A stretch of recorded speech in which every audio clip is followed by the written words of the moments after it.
Wisp Sports Radio, the voice of women in sport. Hello, and thank you for downloading The Horse Show here on Wisp Sports. This is Season 5, Episode 9, and I'm Chris Stafford. And if you haven't already found us on social media, just look for Wisp Sports and join in the conversation on Facebook, Twitter, and Instagram, and LinkedIn. And if you prefer to reach us by email, that's info@wispsports.com. We'd love to hear from you if you have any suggestions for guests on the show.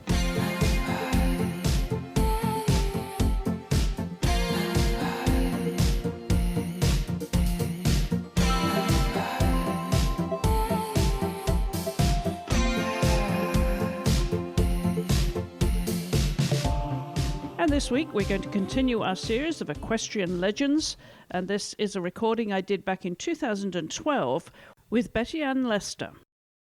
Betty Ann Gilbert Lester was born in Village Green, Delaware County, Pennsylvania on July 5th, 1933, to Clarence Mitchell Gilbert and Lila Wilson Gilbert. The second of 4 children and the only daughter, Betty Ann did not have horsey parents, but learned her early riding skills from her father's uncle, Peter Marshall. Growing up against the background of World War II, she soon took to the hunting field with the Rose Tree Hunt Club and Radnor Hunt, and then enjoyed competing in both hunters and jumpers. With the early influences of Bill Steinkraus and Bert Nemethy, she found success in the international arena before switching to 3-day eventing by way of hunter trials. For the past 40 years, Betty Ann has concentrated on dressage and credits Germany's Fritz Stecken and Paul Keck for instilling in her the principles of classical dressage. Betty Ann continues to school dressage horses and also enjoys teaching the next generations. Betty Ann married Donald Lester in 1955 and had 4 children, Patricia, Marianne, Donald, now deceased, and Wayne, as well as 4 grandchildren. She lives in Unionville, Pennsylvania. You spent a lot of your early days with some great horsemen and women, and one of our earlier guests here on the show was a friend of yours, Bill Steinkraus, and I know you've got an interesting story to tell about him. Oh, yes. Well, this is sort of, he may laugh when he hears this, because it was years ago when I was sitting in his office with Fritz Stecken, and I was discussing with him at the time, and I was in my early time with the dressage, that Steinbrecht's book, The Gymnasium of the Horse, which was only in German, should be printed in the United States. Now, at that time, Bill Steinkraus was the editor for Arco Publishing House. And I said, this book has been one of the most valuable books that I had ever read on the training, classical training of horses. And he looked at me and he said, "Oh, Betty," he said, no. He said, we can't print that in the United States. And I said, why? He said, there are no pictures in it. Now, this is the interesting upshot. If you pick up the Gymnasium of the Horse today, that has been translated into English, you will see the foreword by William Steinkraus. And he says in his foreword that this is one of the most fantastic books and invaluable in the library of every horseman. So I just got a kick out of that, because it took him, 35 years to get it printed. Well, wonderful. He's a great guy. You know, he's done so much for our horse world. Bill Steinkraus has never been given, I think, the credit that he should have for what he has done to help the equestrian art in the United States. Well, you have some wonderful memories of those great horsemen and women, not least the ones that have influenced you and your career. And I want to talk a lot more about that in a minute, Betty Ann. But first of all, let's start in those early days. You've been in Pennsylvania all your life, haven't you? Oh, yes, I have. Mm-hmm. And you grew up in Delaware County. That was where you were born. So tell us about your very early childhood and your very earliest memories. What kind of background did you grow up against? Well, my parents actually were not horse people. They were more interested. My father was a school teacher, and they were very much more interested in seeing me in the field of music. I studied music for quite a few years, but it was always in my heart second to the horses. And I play the organ and piano, and that's been a big part of my life, but it's been very important for me in my horse world, because I found that my training of the horses had to go hand in glove with music. The two both require the rhythm to make them work, don't they? Well, rhythm, because a horse is pure rhythm. The walk is pure 4-beat, the trot is pure 2-beat, and the canter 3-beat. And the tempo must remain the same. So, that's what it is, and that's why classical music is always so beneficial to the training of horses. And this, of course, is something you share with Bill Steinkraus, himself being a musician. Good. Well, he was trained by a very, very famous horseman that I was also connected with, sort of in a parallel way, and that was Bert and Nemethy. And, of course, Bert and Nemethy was trained by Fritz Stecken, who was my mentor and lived in our home for about 8 years and taught me. And we never rode, all of our training was always done with the music.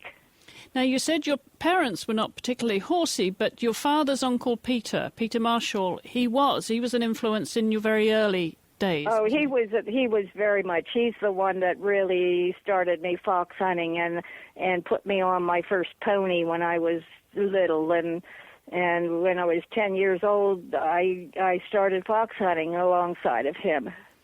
So what was your parents' reaction then, since they wanted you to focus on... No, they were not happy. They were never happy with that. They fussed about that all the time, but it didn't get them very far. Now, you were one of 4 children. You have Yes, I was. 3 brothers. Now, they didn't follow your interest then into the horse world? Oh, not at all. My older brother, who's 18 months older than I, went into medicine, and he is a cardiologist, and in fact was one of the first cardiologists to develop the pacemaker. So he was a doctor. And then I had 2 younger brothers, that one is school teacher, and then he went into real estate later. So when you were growing up in Pennsylvania there, Betty Ann, at that time in history, what was your early influences? Were you interested in school, or were you one of those horse-mad children that just couldn't wait to get home and play with horses? What were your earliest influences and memories? Well, I think it was a mixture of both. My father and my mother were very influential, and I also had a dying desire to learn. Education, and I didn't think of it as education, but I always was inquisitive. So school was important, and important that I felt that I really, and of course, you see, I'm 78 now, and when I grew up, it was at a time when women were not encouraged to go on for higher education. But thank goodness for one of the good things that the Second World War did for us, if you can call it anything, is that it did influence more direction for education for women. What do you remember of the World War II and the atmosphere that you were growing in up against that? Oh, what do I remember of World War II? Yes. Oh, well, I remember Pearl Harbor, and that's, I think that anyone my age would remember that day and the reaction, the horrified reaction that we all had, and, of course, the war years. And it was sort of interesting because later you see Fritz Stecken, who was a German at the time and in Germany, and we were not too happy with the Germans, but I learned to admire the Germans very greatly after that. Growing up, we lost people, both in the Asian front and with the Japanese and with the Germans. So it was an unpleasant time for us. Of course. What was your father's involvement? Oh, my dad, of course, was a teacher, and he had a very serious automobile accident, so was not taken into the war. He also had 4 children, that wouldn't have stopped them. And afterwards, he was influential in the veterans training when the veterans were coming back and getting them back into jobs and accepted into our life again. So, and I remember a lot of that because there was a lot of trauma, and that was the Second World War. That they even came back with pretty traumatized. That was a very influential time for that generation growing up, and a different set of values. How would you characterize your parents' values and how they prepared you for life, Betty Ann? Well, my parents were very strict. Strict in a good way. They insisted that we were educated and that we understood where our place was in the world. That we didn't. We were encouraged to work hard. Work ethic, I think, for many young people in those days was a big thing. You worked to the very best that you could possibly do. So that's sort of the environment I had. I, look back at my parents, and I hope that as a parent that I did a job as good as they did. Now, you mentioned your education came at a time when, there was an attitude change amongst higher education. You went to high school, Ridley Park High School, and then went on to pre-vet school at the University of Pennsylvania. Tell us about that period in your life and what your involvement was with horses at that time.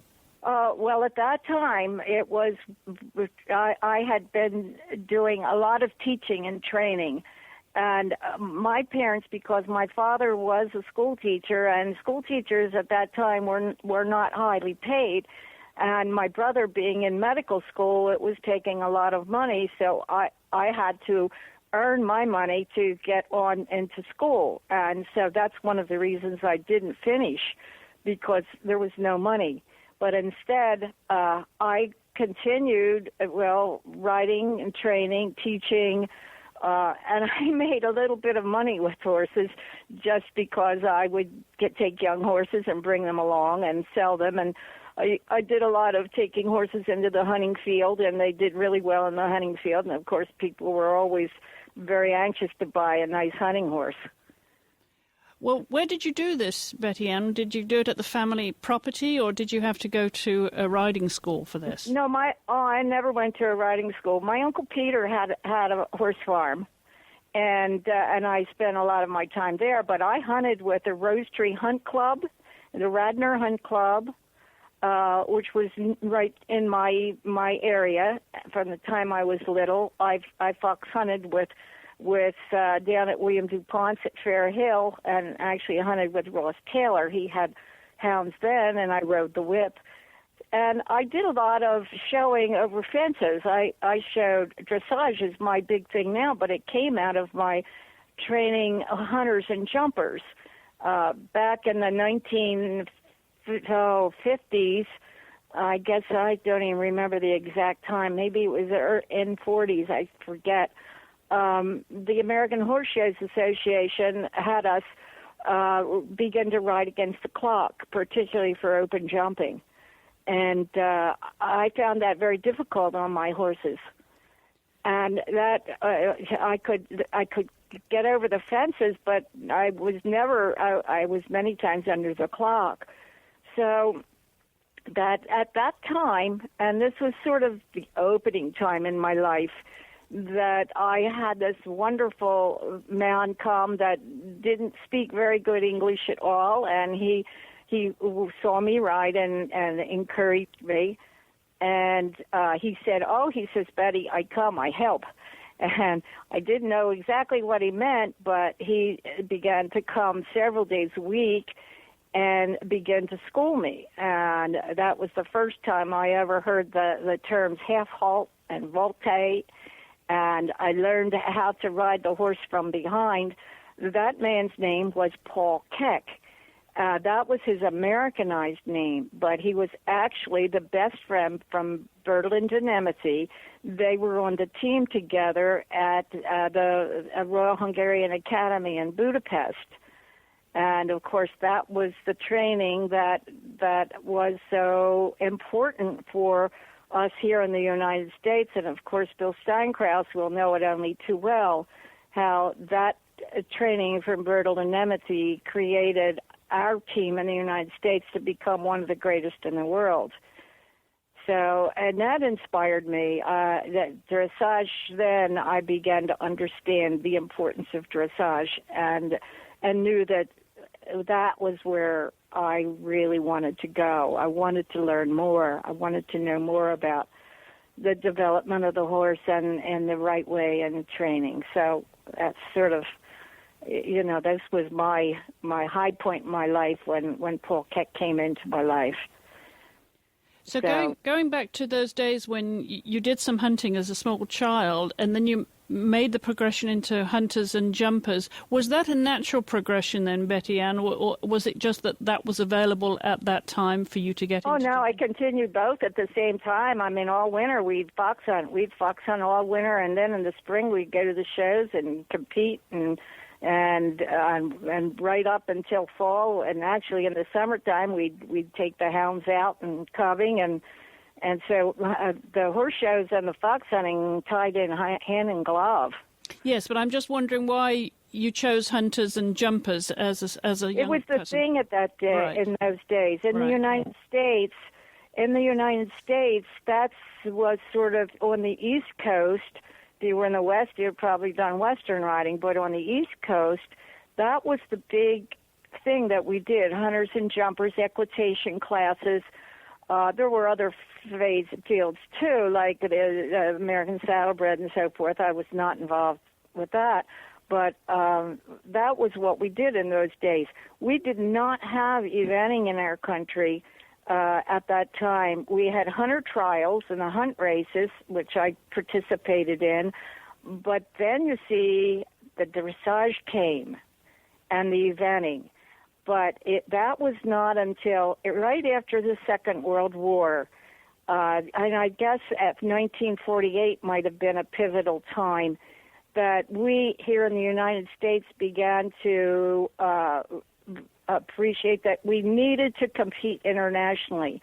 And at that time, we then brought in the beginnings of understanding dressage, doing the eventing. And it wasn't until 1952 that we represented, and without being in the military, because previous to that it was always the military that was in international competition. Then we phased out through General Henry to the civilians. And, of course, that's when Bill Steinkraus and Hugh Wiley and, when they all became very well known. And then at that time, they did begin to allow women to compete against men. Before that, women could not compete internationally against men. So in 1952, Marjorie Haynes, who then became Marjorie Gill, and many people know her husband, Harry Gill, and Idle Dice, and who were great jumpers. But Marjorie Gill was about 21 and 22 years old. And she was trained under Fritz Stecken on a horse that was a prize of war from the Second World War, and that horse's name was Flying Dutchman. And Marjorie went to Helsinki, Finland, to compete in the Olympic competition. She did go previously to that to many international shows in Europe, so that with our team, it was extremely difficult for her. Actually, I have, and I can say it now, but there was a time when I wouldn't have, I have a complete chronicle of everything that happened to her at that time, to make it very, very difficult for an American woman in international competition. But that's another story. Then in 1952, Marjorie went to the Olympic Games under Fritz Stecken, and at the same time, Gunnar Anderson, who was a great friend of Fritz Stecken's, they had always competed together, trained Liz Hartel on a mare called Jubileum. Nobody knew that until the Olympics came out, that that pairing with Liz Hartel and Juby Liam. The interesting thing is Liz Hartel won the silver medal, and the important thing to remember is that she was a woman and that she had had polio and was partially handicapped from polio. So, these are all things that were part of my life because they were inspirations to me. And so I sort of bring that up in my talk because they are an important part of, what it was to be in dressage in the United States at that time. Of course, very, very influential. And I'm curious, before you got working with these people and were rubbing shoulders with the Bert Nemethys and the Bill Steinkrauses and so on, when you were looking at the sport as an outsider and as a young girl, who would have been the people that inspired you then that were actively competitive at that time? Oh, my goodness. Oh, goodness sakes alive. There were quite a few they were mostly more local. There was Ike Grice, there was Frankie Glover. Those names wouldn't mean a thing to you, but they were, at that time, real, competitors. In the shows, let's say there was Colonel Kitts, who was the father of the current Colonel Kitts. A lot of different horsemen in the area. Oh, goodness, there was an Irishman that I worked with, Dick Atkinson. Dick Atkinson, the old senior, not the Dick Atkinson that would have been the senior now, way back. I mean, he was a fantastic horseman. Trained his son to go to Dublin in the open jumpers and the big competition, I guess the Grand National of Ireland. But they were the ones that were my inspiration and also my teachers. They did teach me. I went and they were not easy on me. I mean, I had to ride horses that sometimes if my parents had been out there where I was, they might have had a fit. But they were tough trainers. They were tough teachers. They were real horsemen.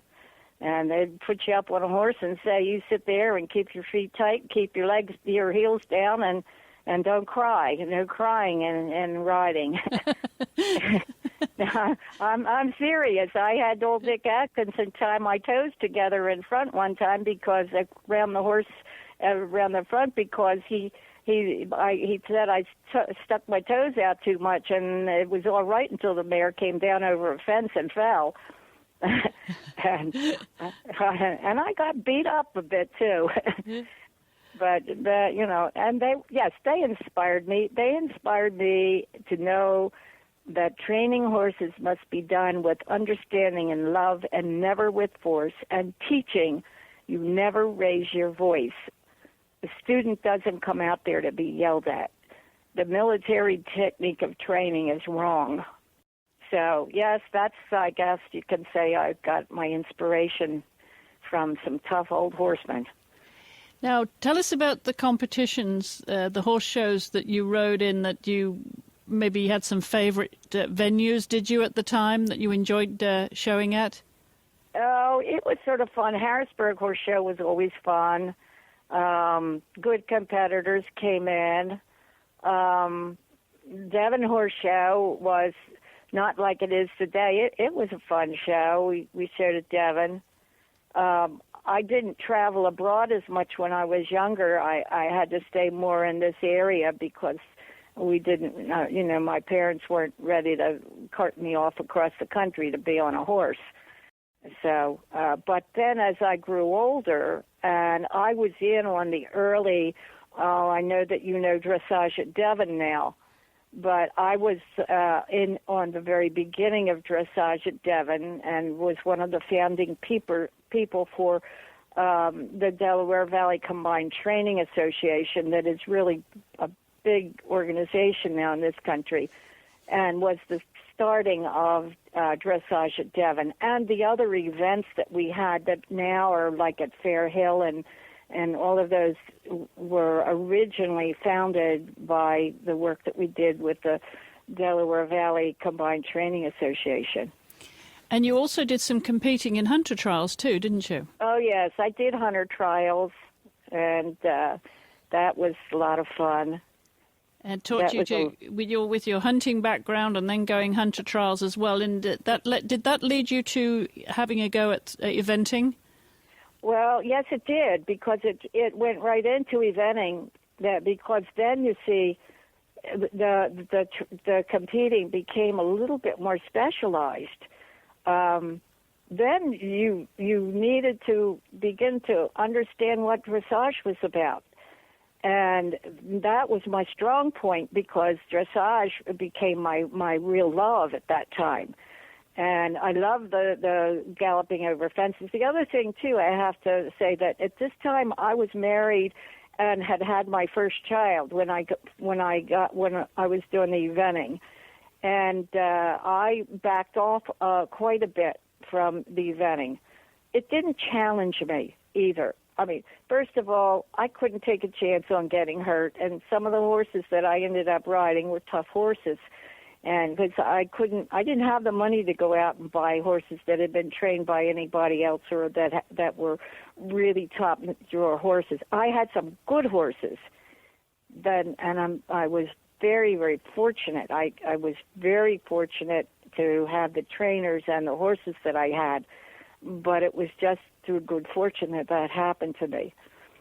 And then, of course, with the eventing, I began to phase out of eventing. I continued fox hunting for quite a few years, but then came the dressage. I worked with Bent Lundqvist from Sweden, and I went to Europe in 1974 with our World Championship team, not to compete, but I went with them, and then to have lessons there with some of the dressage masters in Germany. Well, you mentioned that you got married. You married in 1955 to your current husband, Donald Lester. Yes. Tell us how you two met. Do you remember how he proposed? Tell us the story. How did I meet him? Well, we have a picture here of us sitting together on the steps at my parents' house. I think I was 5 and he was 6. We grew up together, and his parents and my parents were very close. And I don't know, he went into the service. It just seemed he was sort of like a brother in a way, but it just one thing led to another. So I guess there was never anybody else. As far as proposing to me, yeah, he was in the submarine Navy, and I think that he wrote a letter one night when he was deep down under the Mediterranean Ocean, and that was, that was the beginning of it. Was that the proposal that came via airmail? Yeah, that's right. Yeah, no, he first sent it to my parents. I didn't even know he was doing it, and they raised Cain about that. They didn't know. I didn't even know he was going to propose to me. It was funny, So how long did you have to wait from the time that you saw him again and accepted and then got married? Tell us that story. Well, oh, goodness, he didn't come home until that following spring. And then he wanted me to get married while he was still in the service, and I said, absolutely not. He was stationed at Key West, Florida, and I said, do you know how much hay costs in Florida? No way. I'm not leaving my horse. So it was 2 years. By the way, he married me for better and for horse. And where did you spend your honeymoon? Up in the Poconos. And then you had a family, as you say. You were already competing when you had Patricia, and you had altogether 4 children. Yes, now. I had Patricia, and then I had Mary Ann, and then I had Donnie. They were each about 18 months apart, and then 4 years later I had Wayne. Now, have they inherited any of the horse genes? My daughters both rode with me. My son Donnie was my right arm. He was with me in the barn, and unfortunately, well, that's a little part of my unhappy history. And I was competing and had been competing internationally. Well, in this country, I'd been competing in some pretty big competition, had some nice horses, but my son was killed, and that put a kibosh on it all. I sort of quit at that time. He was killed on our farm. So but he was a great help for me. You know, he'd go to the horse shows with me. He rode, and it wasn't his love to become a great rider, but he was very much interested in the horses. So, and both of my daughters rode with me, and they grew up. You know, they went away to college, and both of them have very good careers now. Now, you were focusing on dressage at this time then, Betty Ann, and you'd obviously... Definitely, yep. Did you give up jumping altogether to focus exclusively? We jumped our horses a little bit because that's all part of what they need to do. Horses need to be taken out and ridden up and down hills cross country and jumped over fences, but not as a discipline, only to continue the development of their body. Fritz and Bent Lundquist and the trainers and Paul Keck were always extremely influential with me and insisted that I learn anatomy and physiology. And, of course, then I went to the University of Pennsylvania Large Animal Hospital and took many of the courses there so that I had a complete understanding of anatomy and physiology. I did all the lameness courses. I did all of the radiation courses and everything not because I needed a degree, but because I needed to know. To understand the horse's body. You don't train something if you don't understand it inside and out. So that's what I was concentrating on at that time and spending many, many hours, you know, really becoming completely educated, not just from one leg on each side on a horse, but I believe one of the big things that I believe in is knowledge and understanding, and only through the understanding of the classical art of dressage that we have been fortunate to have from the great masters. That only through that can we become great horsemen. And that's if, you know, right now, if I give a lecture and if you read my autobiography, you'll find that was my emphasis always on understanding the four greatest classical masters in the world. And since those four, no others have existed because there's nothing new. The horse still only has four legs, a head, and a tail, and his body is exactly the same that it was 350 years ago under Zonathan. So that's sort of my, I get off on a kick sometime, and that's what it is. Well, looking at your career and that you've participated in so many different disciplines, Betty Ann, was there anything or is there anything that intimidates you as a rider? People. People. Yes. People. When they, you know... Sometimes I get backed off from the, you know, people that overextend a horse or don't understand them, and I get intimidated a little bit. But as far as if you're saying, have I ever been afraid or anything like that in the training? No, not really. I mean, a horse is a horse, and like 2 days ago, my horse rolled over on top of me, but that was okay. He got up and I got up and we're fine. And no, I'm not intimidated by anything except the politics of the horse show ring, particularly, you know, what I see now in the dressage arena and what is happening in our country backs me off and intimidates me to put my head under the covers and stay out of it. And what has helped you to overcome adversity, both in the sport and in life, Betty Ann? To overcome adversity? Mm-hmm.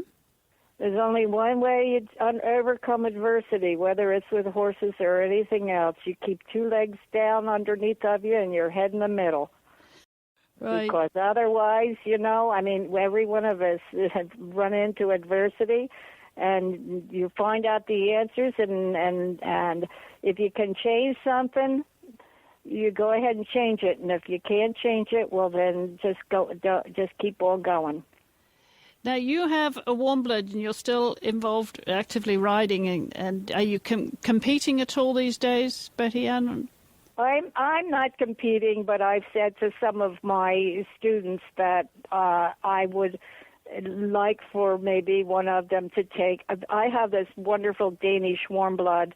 He's a Donner Hall. He's by a horse from Denmark called Donner Hall, actually the grandson of Donner Hall.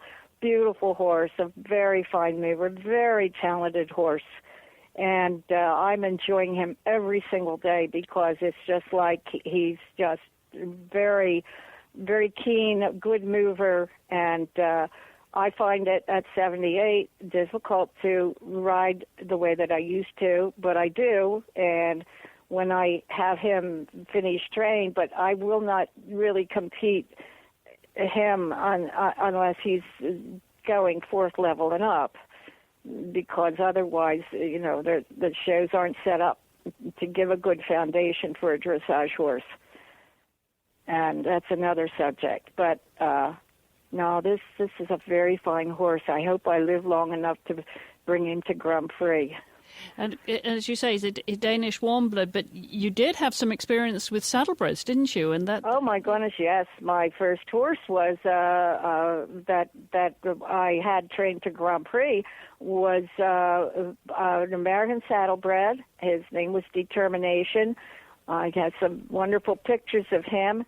And the thing that happened, you see, is that my Irish-bred horses and my warm bloods, when Fritz Stecken came to live with us in the 60s, the first thing that he did is he looked at my horse and he says, "No, these are not horses for an American lady." He said, I don't want, and I had a wonderful horse that was by Philip Hoffman's stallion, Hercules, and Fritz wouldn't let me compete on him, but I did take him, and I won the dressage for the Pan Am tryouts and up in New Jersey on this horse, but he had me sell him because he was a warm blood. And that was when he insisted that I would get thoroughbreds and American saddlebreds, and that's how I ended up with my first saddlebred. I would never have bought one because I didn't know that much about them. But since then, I have found they're fantastic horses, and they are American. And, of course, that's the one thing Fritz said. Americans should show on American horses and not on European horses. Besides that, he said, we Germans aren't stupid. He says, we're not sending our good horses to you Americans. So he says, you get our grade B horses and then come back to Germany to compete. So I don't know if you know anything about Fritz Stecken, but I know many of the old horse people out there, they knew who I'm talking about when I talk about Fritz Stecken and Richard Veitch. And Albert Stecken was the director of the West German Olympic Committee for many years. So when you look back on your career with horses, Betty Ann, what accomplishments would you be most proud of? Oh, goodness. My students and seeing them continue and that they maintained, the whole understanding that lightness and flexibility and self-carriage was the key. And when I see my students out there competing now and winning, and I'm so pleased and proud of them. I have a young girl right now, in fact, 13 years old, and I took her to the stallion tryouts last fall down at Hilltop, which is a big breeding farm here of warm bloods, and she went for the confirmation trials. And when I watch that young girl ride and I work with her, it just gives me a thrill. So that's the big thing right now is seeing young people and their enthusiasm. And what would have been your most memorable moments with horses? Would it be in competition or the horses that you've reared at home? Yeah, my most memorable, I think, was probably when I competed against Karl Mikolka, who was from Austria. And he and I ended up with scores so much higher than anyone else's, and I whooped him. And I came out of the ring that day really proud. That was the time when I was really training very hard, and that was a special time. That was, he was a fine rider. He was a really good rider. So, and my horse that day, he was flying above the ground. He was so good. It was a great test. Well, we know that you're an accomplished pianist and organist. Do you still play, Betty Ann? Is it still something you enjoy to do? Oh yes. I actually I have a German organ too. Yeah, I have a Wurzi organ, and I do play the organ, and I've even done a couple of concerts, and up in Lancaster, Pennsylvania, for the Dutchland Festival, and that's been fun. But that's secondary, it's just the music. The music and the horses just go together. And how about books and literature and art? Have they played a part in your life? Oh, yes. Oh, very much so. Are you a keen reader? I am. I read all the time as much as I possibly can. Now, would they be horse books or other books? I read a lot of horse books. I read let's see. I do actually have a funny one right here now, and right alongside of me. That most of the books that I read are a little bit more technical, but this one is Horses Never Lie About Love, and it's by Jana Harris, and that's right at my fingertips. I read all the time. I read about many things, not just horses. And so at the end of the day, Betty Ann, when you close your door, what has meant the most to you, and how would you like to be remembered as a horsewoman? I guess that what I would like to be remembered is that I help to make the lives of horses and people better, and give people, the understanding of what a wonderful gift we have been given in a horse, and how it enhances our lives, and and anything that I can do to make the life of these young people coming up and have them understand how important it is to really understand the horse. I know that I wish that every horseman in the United States would get a hold of that book by Dr. Gerd Hirschman from Germany, and it's called Tug of War, but I wish that everybody in the United States or in the world that proposes to be a horseman, that they would understand what he's trying to tell us. And so what would your message be to young people then that want to make a profession with horses? I would tell them to study the horse in every aspect, to understanding physically and psychologically in every respect, and to spend hours and hours of time and know that you will never, ever completely know it. Well, Betty Ann, I know that you've been an inspiration to so many people, and I want to thank you so much for spending time with us today and sharing your memories. Well, it was fun for me because I've thought of things that I haven't thought of for years. So you sort of stimulated my memory to remember. Thanks a lot for having me.